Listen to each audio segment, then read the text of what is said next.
Hello दोस्तों, आप सभी को हमारे YouTube चैनल पर मोस्ट वेलकम है। दोस्तों आज का वीडियो जो है, इससे पहले जो मैं आप लोगों को बता चुका हूं दिल्ली सल्तनत के बारे में, जो कि गुलाम वंश था। इसके बाद खिलजी वंश, आज है तुगलक वंश। आज कौन सा है? तुगलक वंश है दोस्तों।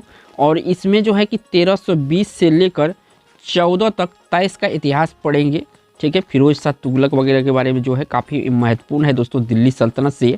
और ये जो है आपका NCERT जो कहते हैं, NCERT का जो सार है, ये सार की तरह मैं इसको जो नोट बनाया हूँ, बहुत कलरफुल नोट है।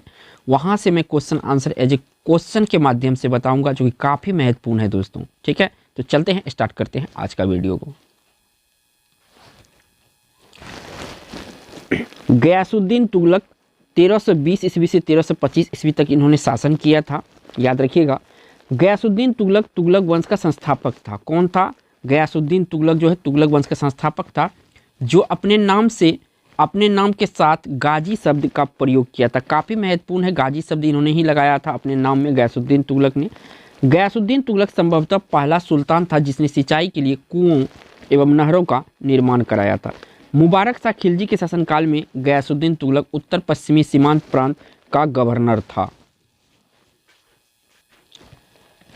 इसने लगभग संपूर्ण भारत को दिल्ली सल्तनत में मिला लिया था।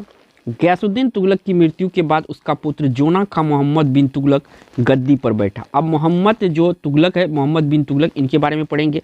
इन्होंने जो शासन किया था 1325 से लेकर 1351 तक शासन किया था। टोटल 26 साल इन्होंने शासन किया था। याद रखिएगा, दिल्ली के सभी सुल्तानों में सबसे ज़्यादा शिक्षित तथा विद्वान मोहम्मद बिन तुगलक था। याद रखिएगा, दिल्ली के सबसे शिक्षित तथा विद्वान जो मोहम्मद बिन तुगलक था दिल्ली सुल्तानों में। ठीक है, मोहम्मद बिन तुगलक का प्रमुख सफल नीतियाँ, यहाँ पे मैं असफल लिख रहा हूँ, सफल नीतियाँ था। दोआब क्षेत्र में कर की वृद्धि, राजधानी परिवर्तन दिल्ली से देवगिरी। तो दिल्ली से देवगिरी जो राजधानी किया था, किसने किया था? तो ये मोहम्मद बिन तुगलक ने किया था। पूछा गया है बड़े लेवल के एग्जाम में।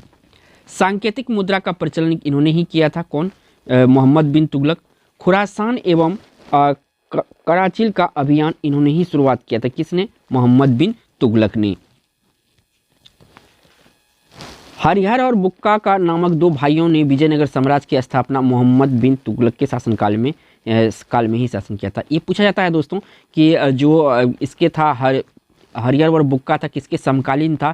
तो याद रखिएगा, मोहम्मद बिन तुगलक का समकालीन था। पूछा जाता है एग्जाम में।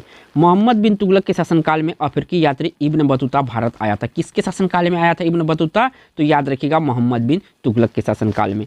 मोहम्मद बिन तुगलक की मृत्यु पर इतिहासकार बदायूनी ने लिखा है, राजा को अपनी प्रजा से और प्रजा को अपनी राजा से मुक्ति मिल गई। मोहम्मद बिन तुगलक की मृत्यु के बाद उसका चचेरा भाई फिरोज शाह तुगलक दिल्ली का गद्दी पर बैठा था। अब फिरोज शाह तुगलक के बारे में पढ़ेंगे। फिरोज शाह तुगलक जिन्होंने शासन किया था 1356 से लेकर 1388 ईस्वी तक। इसने अपने शासनकाल में 24 कष्टदायक करों को समाप्त कर केवल चार कर यानी खराच, लगान, इसको रखा था। एक तो खुम्स था, दूसरा जजिया था, जकात था, खराच, खुम्स। ठीक है, युद्ध के माल में लूटे गए माल जो होता था खुम्स होता था, जजिया कर होता था, जकात। इन्होंने 4 कर टोटल असूले 24 कष्टदायक की जगह। ब्राह्मणों पर जजिया कर लगाने वाला पहला सुल्तान फिरोज शाह तुगलक था। ठीक है, ब्राह्मणों पर जो जजिया कर लगाया था, ये पहला सुल्तान था। फिरोज शाह तुगलक ने खिलजाबाद यानी टोपरा एवं मेरठ से अशोक स्तंभ को लाकर दिल्ली में स्थापित किया था। याद रखिएगा, ये जो टोपरा और मेरठ का अशोक स्तंभ था, यहाँ पे अशोक के द्वारा स्थापित किया। इनको दिल्ली लाकर जो स्थापित किया था फिरोज शाह तुगलक ने किया था। जाजनगर उड़ीसा के शासक भानुदेव को फिरोज शाह तुगलक ने हराया तथा जगन्नाथ मंदिर को ध्वस्त किया था। जगन्नाथ मंदिर को ध्वस्त किसने किया था? तो फिरोज शाह तुगलक ने किया था।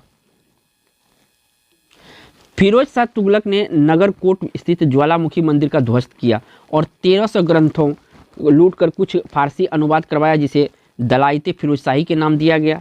फिरोज शाह तुगलक ने अपनी आत्मकथा फतुहात ए फिरोज शाही लिखी थी। फतुहात ए फिरोज शाही जो है फिरोज शाह की आत्मकथा है और इन्हीं के द्वारा लिखा गया था। फिरोज शाह तुगलक को हेनरी एलियट तथा एलिफिंस्टन ने सल्तनत युग का अकबर कहा था। किसे कहा जाता है सल्तनत युग का अकबर? तो फिरोज शाह को तुगलक को कहा जाता है। ठीक है, इसको मध्यकालीन भारत का पहला कल्याणकारी निरंकुश शासक कहा जाता है। क्या कहा जाता है? इसको मध्यकालीन भारत का पहला निरंकुश शासक कहा जाता है। तुगलक वंश का अंतिम शासक नासिरुद्दीन महमूद शाह था। नासिरुद्दीन महमूद शाह के शासनकाल में तैमूरलंग ने दिल्ली में आक्रमण किया था। याद रखिएगा, जो किसके शासनकाल में तैमूरलंग ने दिल्ली पर आक्रमण किया था? नासिरुद्दीन महमूद शाह के शासनकाल में। तो यहाँ से मैंने जो इम्पोर्टेंट फैक्ट बनता था तुगलक वंश से, काफ़ी इंपॉर्टेंट था, और ये आपका 1320 से याद रखिएगा, और इन्होंने तुगलक वंश ने शासन किया था 1427 ईस्वी तक। ठीक है, याद रखिएगा, काफ़ी महत्वपूर्ण है, लगभग में ये 100 वर्ष कह सकते हैं, इसको 97 वर्ष है, तो यहाँ तक इन्होंने शासन किया था। जितना भी इंपॉर्टेंट फैक्ट डिस्कस किया हम दोस्तों। अगर वीडियो अच्छा लगा दोस्तों तो वीडियो को एक लाइक जरूर कीजिएगा, और चैनल पर पहली बार है तो चैनल को सब्सक्राइब जरूर कीजिएगा। थैंक्स फॉर वॉचिंग दोस्तों।